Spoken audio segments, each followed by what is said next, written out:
Episodio 9. Matriculación en el primer ciclo de educación infantil. ¿Qué escuela elegir?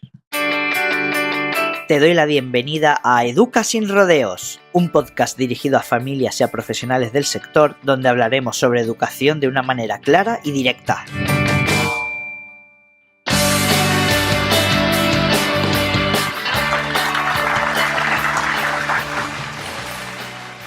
Hola a todos, hola a todas, bienvenido y bienvenida seas a un episodio más de Educa sin rodeos, el podcast donde hablamos de educación de una manera, ya sabes, clara y directa.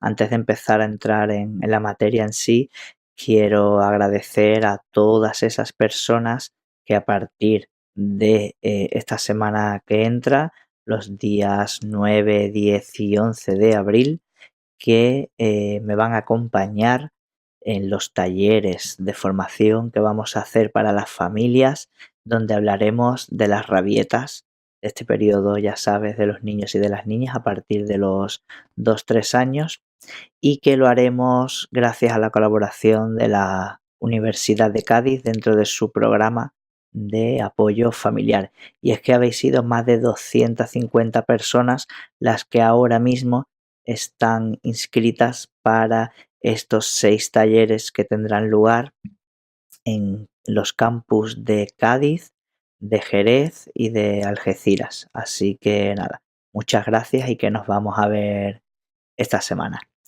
Bueno, pues vamos a empezar ya con el tema en cuestión, ¿no? Estábamos hablando de que la semana pasada acabó el plazo de matriculación en el segundo ciclo de educación infantil y que ahora comienza esta matriculación en el primer ciclo en las escuelas infantiles de 0 a 3 años. Y muchas familias ahora se estarán preguntando qué escuela elijo para mi hijo o para mi hija, ¿no?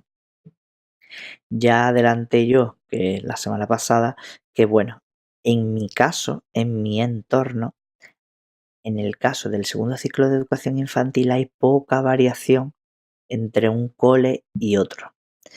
Pero en mi entorno, en el primer ciclo de educación infantil, hay mucha competencia entre las escuelas y muchas escuelas se esfuerzan muchísimo para diferenciarse unas de otras, encontrando una gama bastante amplia entre las escuelas, ¿no? Y entonces en mi entorno, pues sí podríamos plantearnos varios criterios, ¿no? Sobre qué elegir, ¿no? En primer lugar, pues como decía en el capítulo anterior, para mí es bastante importante la cercanía, ¿no? Cuánto de lejos, cuánto de cerca está la escuela donde voy a llevar a mi hijo o a mi hija, porque eso nos va a dar evidentemente calidad de vida, ¿no? A partir de ahí, ¿qué cosas puedo fijarme y preguntar si estoy pensando en ir a una escuela infantil, ¿no? Pues lo primero que podría preguntar es cómo van a abordar el comienzo de curso, si se va a adaptar o no a mi filosofía educativa, ¿no? Ese famoso periodo de adaptación, cómo lo van a organizar y si casa con lo que yo quiero o lo que yo no quiero, ¿no? ¿Cómo se va a producir la entrada a la escuela y la recogida a la escuela? Vamos a tener una puerta en la que ya no vamos a poder pasar y le damos los niños a otra persona adulta que haya en ese momento, o por el contrario vamos a poder entrar hasta el aula y vamos a poder despedirnos de nuestros hijos y de nuestras hijas y luego vamos a poder irnos. ¿Cómo se va a gestionar y cómo se organiza el momento de la recogida, ¿no? ¿Qué horarios tiene disponible esta escuela infantil y si efectivamente se casa con mis necesidades, ¿no? ¿Qué, qué flexibilidad o qué rigidez hay a la hora de esos cambios de horarios de última hora? ¿Cómo se organizan estas, estas situaciones en la escuela, ¿no? Otra cosa súper importante es cómo se trabaja el momento comedor en caso de que mi hijo vaya a acudir al comedor de la escuela infantil. Se trabaja, por ejemplo, con el método Baby Led Weaning, ni siquiera lo conocen. eh, Ellos van a dar de comer a los niños o van a fomentar su autonomía, les gusta más la comida triturada, son más de la comida entera, se adapta eso a mis necesidades, y a lo que yo quiero para mi hijo, para mi hija, ¿no? Es bastante importante. ¿Cómo es el comedor? Los niños pueden levantarse y sentarse de la silla libremente o de alguna manera están impedidos para hacerlo en algunas sillas y mesas altas en las que ellos no tienen autonomía para subirse y bajarse. ¿Cómo se gestiona el momento del comedor, no? ¿Qué información obtengo yo en el día a día? Si voy a tener contacto con el profesional o la profesional que va a estar con mi hijo y voy a poder preguntarle cosas básicas, si se trabaja a través de agenda, a través de una aplicación en el móvil, de viva voz, con notas aparte, con mensajes de audio al WhatsApp, en fin, no lo sé. ¿Cuál va a ser esa información que yo necesito saber en el día a día? ¿Cómo se va a trabajar y cómo se organiza y si casa con mis valores y con mis principios educativos de la escuela que yo quiero para mi hijo, ¿no? ¿Cómo van a trabajar el control de esfínteres? ¿Se van a preocupar de hacerlo o le dejan toda la responsabilidad a la familia o hay un punto de unión y se trabaja conjuntamente? ¿Se tienen en la escuela infantil reuniones o no de formación hacia la familia sobre, por ejemplo, estos casos? ¿Cuál es en sí la metodología de la escuela infantil? ¿Trabajan a través de una editorial? ¿Elaboran materiales propios? Siguen métodos reconocidos como método Montessori o método Waldorf, tienen su propia metodología, trabajan por proyecto, trabajan por unidades, que es lo que yo querría para mi hijo o para mi hija, ¿no? Si ha de llevar el niño uniforme o no a la escuela infantil y si eso casa o no con mi filosofía, si tengo que abonar pagos durante el curso o no, y para qué son, y es importante saberlo al principio de matricular o no en una escuela infantil. ¿Qué material me van a pedir que lleve a la escuela, no? ¿Qué papel juega la familia en la escuela? ¿Un papel activo o no? ¿Me quiero involucrar en una escuela para hacer todo lo que sea posible, pero la escuela no me da mi sitio? ¿O por el contrario, yo no quiero saber nada de involucrarme y la escuela me va a pedir continuamente que me involucre? Todas estas cosas tendré que tenerlas en cuenta, ¿no? ¿Qué más cositas podríamos saber, ¿no? Y qué plantearnos, ¿no? A la hora de elegir una escuela infantil.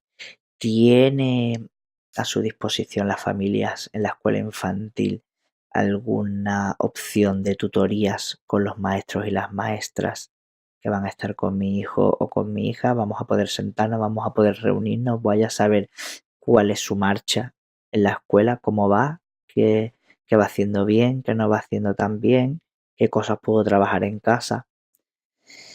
¿De qué manera se evalúa trimestralmente lo que van haciendo los niños y las niñas en la escuela infantil? Se da un papel con varias cruces en varios ítems, hay una evaluación cualitativa o por el contrario es cuantitativa. ¿Qué recursos voy a tener al final del trimestre? ¿Van a darme algunos trabajos que han hecho mis niños para yo tenerlos de recuerdo y poder guardarlos? ¿Van a hacer ellos fotos? ¿Se van a publicar o no se van a publicar? Este tipo de cosas es importante saberlas, ¿no?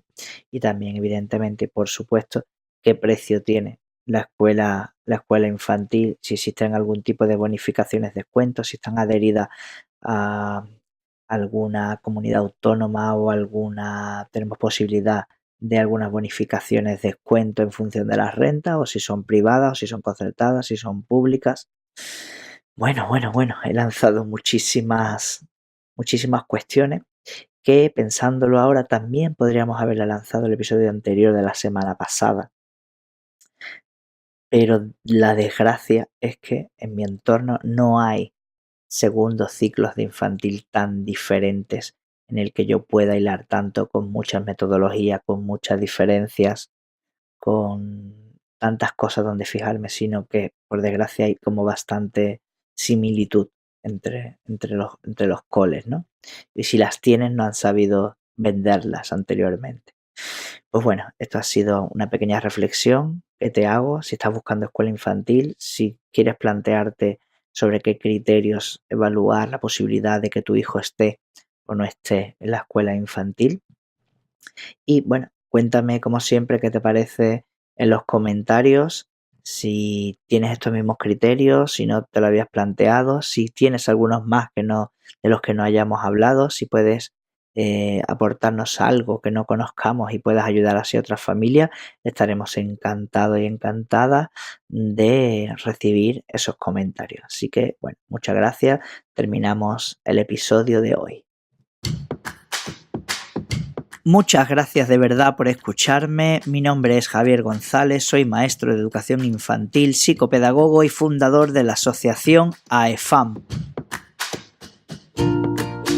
una entidad sin fin lucrativo cuyo objetivo principal es el de acompañar, asesorar y apoyar a las familias en la educación de sus hijos y de sus hijas. Si necesitas formación, asesoramiento o quieres colaborar con nuestra asociación, pásate por nuestra página web aefam.org o escríbenos un email a info@aefam.org. Y en el próximo episodio hablaremos sobre el método Baby-led Weaning o BLV, como se le conoce, o cómo serían los principios educativos ideales para enseñar a comer a los niños y a las niñas. Pues bueno, hasta aquí el episodio de hoy y recuerda, no estás solo, no estás sola, nosotros te acompañamos en Educa sin Rodeos.